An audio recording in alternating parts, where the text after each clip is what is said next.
이해했을까요? 솔로몬은 다윗이 왕위에 오른 지 20년 되던 해에 태어났습니다. 다윗이 40년 동안 왕 노릇했으니 그가 태어날 때는 이스라엘 최전성기였습니다. 솔로몬의 어린 시절을 기록하지 않았으니 정확히 알 순 없지만 대충 짐작할 수 있습니다.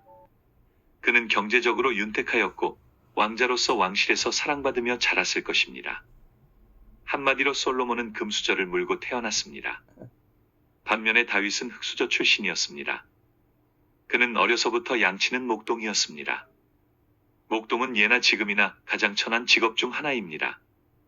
그는 가난한 백성의 삶이 어떤지 온몸으로 체험하였습니다. 게다가 그가 사울 왕을 피하여 도망자의 삶을 살았습니다. 다윗은 젊었을 적 고생하던 기억을 잊을 수 없었습니다. 전쟁 중에 그는 고향 베들레헴 샘물을 마시고 싶다고 하였습니다. 그의 부하들이 생명을 걸고 그 샘물을 떠왔습니다.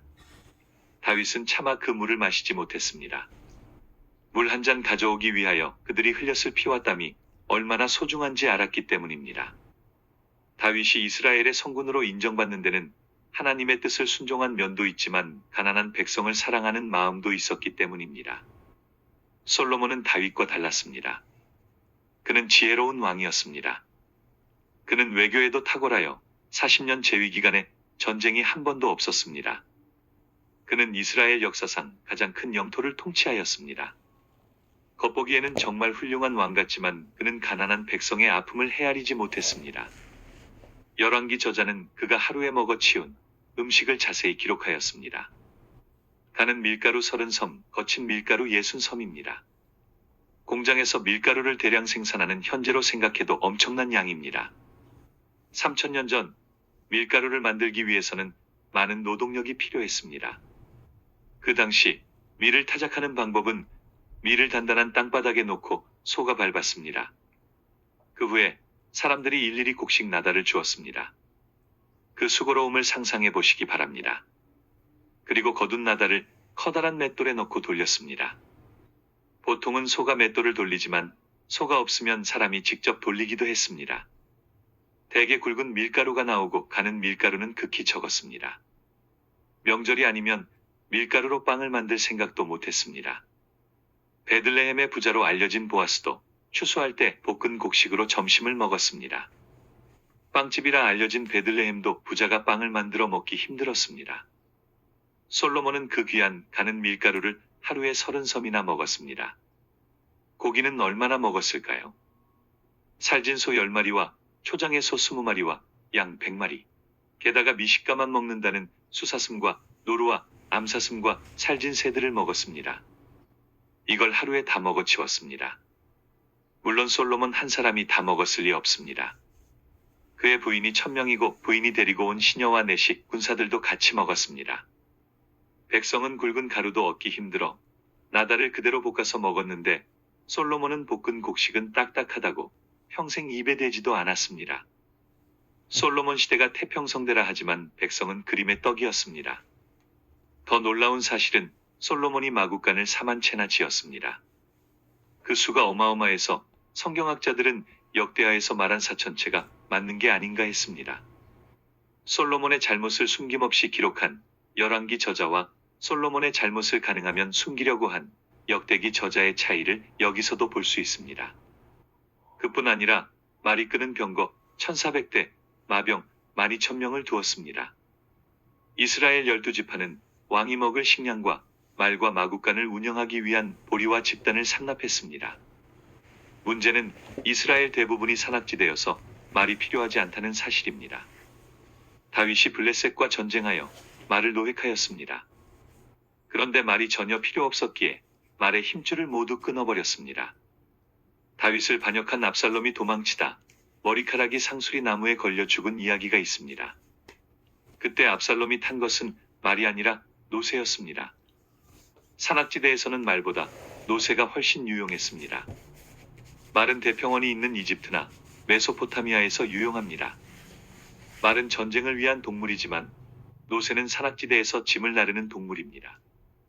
더욱이 솔로몬 시대에는 전쟁이 없어서 말과 마병이 필요하지 않았습니다. 솔로몬의 말과 마병과 마구간은 과시용이지 전쟁용이 아니었습니다. 솔로몬은 마국간을 위하여 예루살렘과 밀로와 하솔과 무깃도와 게셀의 요새를 건축했습니다. 무깃도는 인공적으로 산을 만들어서 요새를 만들었습니다. 그가 자신의 왕궁과 성전과 각지의 요새를 세우는데 최소 20년 이상 걸렸으니 백성의 부역이 얼마나 심각했을지 짐작할 수 있습니다. 왕이 먹을 식량을 제공하랴, 각종 건축 공사에서 노역하랴, 백성은 죽을 맛이었습니다. 게다가 이방 우상을 섬기기 위한 산당까지 건축했으니 믿음 있는 백성은 정말 치를 떨었을 것입니다. 솔로몬은 왕국의 모든 재산을 관리하는 국내 대신과 건축 사업을 총괄하는 노동 감독관으로 아도니람을 세웠습니다. 솔로몬이 죽은 후 이스라엘 백성은 노동 감독관 아도니람을 돌로 때려 죽였습니다. 강제 노동에 대한 원성이 얼마나 컸을지 짐작가는 대목입니다. 신명기 17장에 이스라엘 왕이 하지 말아야 할 것을 정했습니다. 그는 병마를 많이 두지 말 것이요. 병마를 많이 얻으려고 그 백성을 애굽으로 돌아가게 하지 말 것이니 이는 여호와께서 너희에게 이르시기를 너희가 이후에는 그 길로 다시 돌아가지 말 것이라 하셨음이며 그에게 아내를 많이 두어 그의 마음이 미혹되게 하지 말 것이며 자기를 위하여 은금을 많이 쌓지 말 것이니라. 솔로몬은 이 세 가지 외에도 백성을 강제 노역에 동원하였습니다. 그는 지혜로운 왕일지 모르지만 가난한 백성의 아픔과 고통을 헤아리지 못했습니다. 그의 지혜는 자기를 과시하고 자기가 풍족하고 여유롭게 살기 위한 지혜일지 모르지만 백성을 잘 먹고 잘 살게 하는 지혜는 아니었습니다. 재판 한 번 잘했다고 그를 지혜로운 왕으로 치켜 세우는 건 잘못입니다. 다윗은 외국 공주를 부인으로 삼지 않았습니다. 다윗은 지파 간의 결속을 다지기 위하여 각 지파에서 부인을 얻었습니다. 반면에 솔로몬의 부인은 대부분 외국 공주였습니다. 그 부인들은 자기들이 섬기는 산당을 경쟁적으로 지었습니다. 예루살렘 주변에 1000개의 산당이 있다고 생각해 보세요. 매일같이 그들이 드리는 이상한 향내가 예루살렘의 코를 찔렀을 것입니다. 그가 부인을 10명으로 줄이기만 해도 왕궁의 규모가 줄어들고 하루치 식량도 줄었을 것입니다. 자기의 부와 권세를 자랑하기 위한 커다란 왕궁과 아무런 쓸모없는 말과 마병과 마국간을 지을 돈을 백성을 위해 사용했다면 그는 정말 성군이 되었을 것입니다. 솔로몬이 백성을 잘 다스릴 지혜를 달라고 하나님께 구하였지만 그는 그 지혜로 백성을 괴롭히는 데 사용했습니다.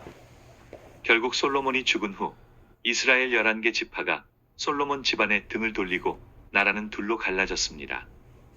열왕기 저자는 솔로몬이 잘 나간다고 할 때, 형통하다고 할 때 백성을 돌보고 신앙생활을 바르게 했다면 이스라엘이 바벨론에 망할 일은 없었을 것이라 안타까운 마음이었습니다. 섰다고 생각하면 넘어질까 조심하라고 했는데 솔로몬은 어리석게도 그걸 생각하지 못했습니다. 금수저 왕자로 최고의 학식을 갖춘 솔로몬보다 흙수저로 태어나 온갖 고생을 하며 온몸으로 가난한 백성의 삶을 경험한 다윗이 훨씬 지혜롭고 하나님의 마음에 합한 왕이었습니다. 역사를 읽어보면 금수저가 훌륭하게 되는 경우를 찾아보기 어렵습니다.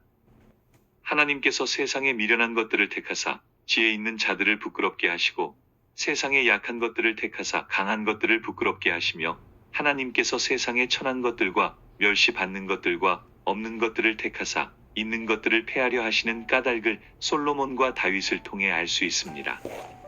흙수저 여러분, 오늘도 힘내시기 바랍니다.